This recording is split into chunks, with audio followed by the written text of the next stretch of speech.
Assalamualaikum warahmatullahi wabarakatuh. Halo Sobat Sosio semuanya. Jumpa dengan saya Siti Julaiha di SJ Channel. Pada video kali ini saya akan membahas mengenai fungsi sosiologi dalam mengkaji ilmu sosial. Apa itu sosiologi? Secara etimologi kata, sosiologi berasal dari kata Latin socius dan logos berasal dari bahasa Yunani. Socius berarti kawan, teman, atau bisa diartikan secara general masyarakat. Sedangkan logos didefinisikan sebagai ilmu. Jadi bisa kita simpulkan, sosiologi adalah ilmu yang mempelajari tentang masyarakat. Siapa sih pencetus ilmu sosiologi? Sosiologi pertama kali dicetuskan oleh ilmuwan Prancis bernama Auguste Comte dalam bukunya yang berjudul Cours de Philosophie Positive. Dalam buku tersebut, Auguste Comte menjelaskan 3 tahap perkembangan masyarakat, yaitu 1. Tahap teologis, 2. Tahap metafisik, dan 3. Tahap positifis. Auguste Comte dikenal juga sebagai bapak sosiologi dunia. Agar kita lebih memahami apa itu sosiologi, kita akan membahas definisi sosiologi menurut para ahli sosiologi. Yang pertama, menurut Pitirim Asorokin. Menurut Pitirim Asorokin, sosiologi merupakan ilmu yang mempelajari hubungan dan pengaruh timbal balik antara gejala sosial dan gejala non-sosial. Kedua, menurut Selo Sumarjan dan Sulaiman Sumardi. Menurut Selo Sumarjan dan Sulaiman Sumardi, sosiologi adalah ilmu kemasyarakatan yang mempelajari struktur sosial dan proses-proses sosial termasuk perubahan sosial. Ketiga, menurut Emil Durkheim. Menurut Emil Durkheim, sosiologi adalah ilmu yang mempelajari fakta sosial. Apa itu fakta sosial? Fakta sosial adalah cara pandang seseorang dalam melakukan proses berpikir yang didasari pada sikap koersif atau memaksa dalam kehidupan bermasyarakat. Bisa kita ambil contoh, perilaku kita sebagai individu yang harus mematuhi peraturan dalam kehidupan bermasyarakat. Dan yang keempat, menurut Max Weber. Menurut Max Weber, sosiologi adalah ilmu yang berupaya memahami tindakan-tindakan sosial. Apa sih tindakan sosial itu? Tindakan sosial adalah tindakan yang dilakukan dengan mempertimbangkan dan berorientasi pada perilaku orang lain. Ada 4 tipe tindakan sosial menurut Weber. Yang pertama, tindakan rasional instrumental.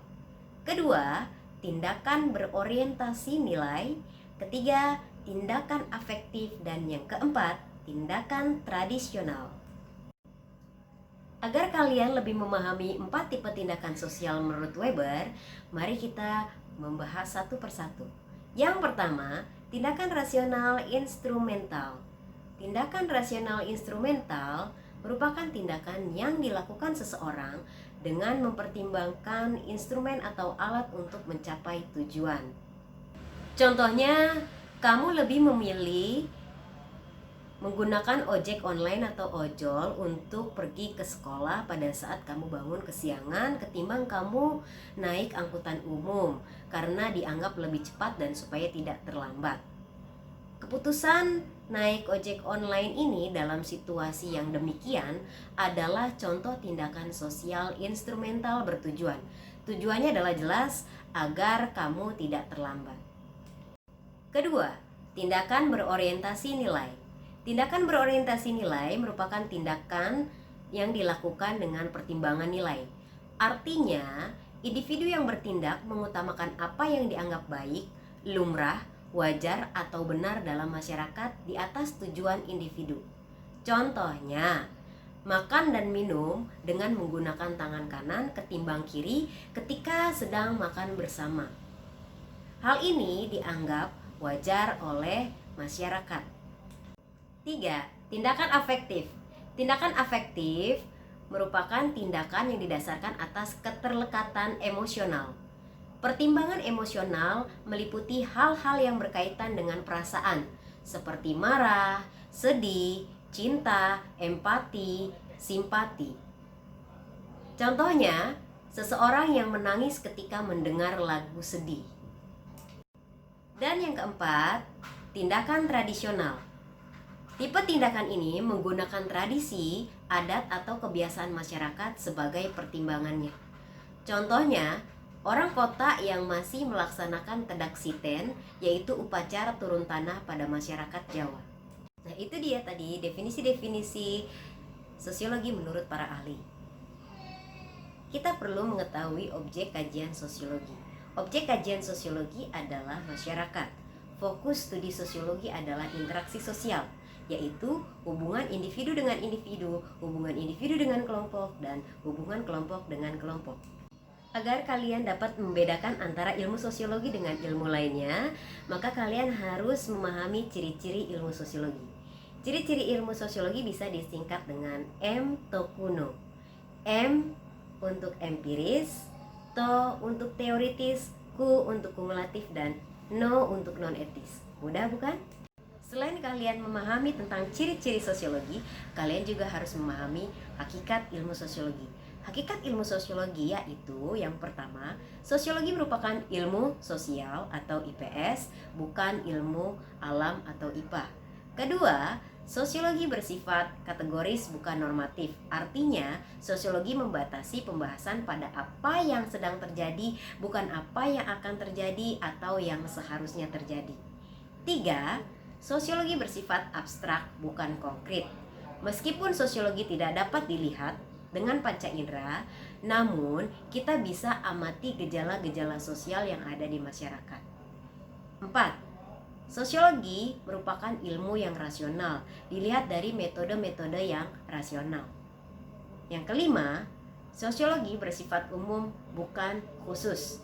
Dalam hal ini, sosiologi mampu diterapkan di berbagai kehidupan masyarakat.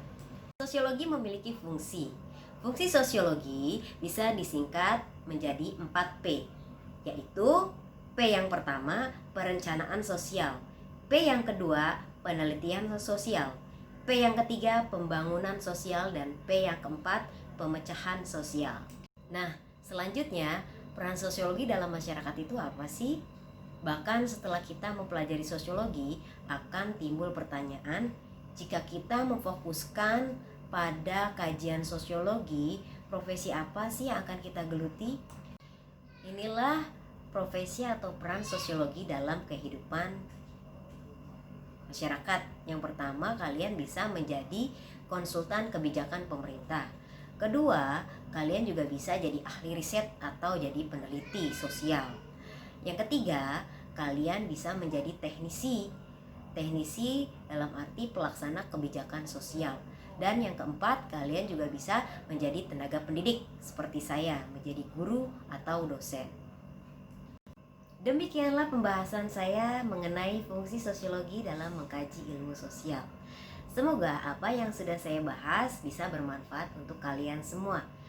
Jangan lupa untuk subscribe, like, comment, and share. Kita berjumpa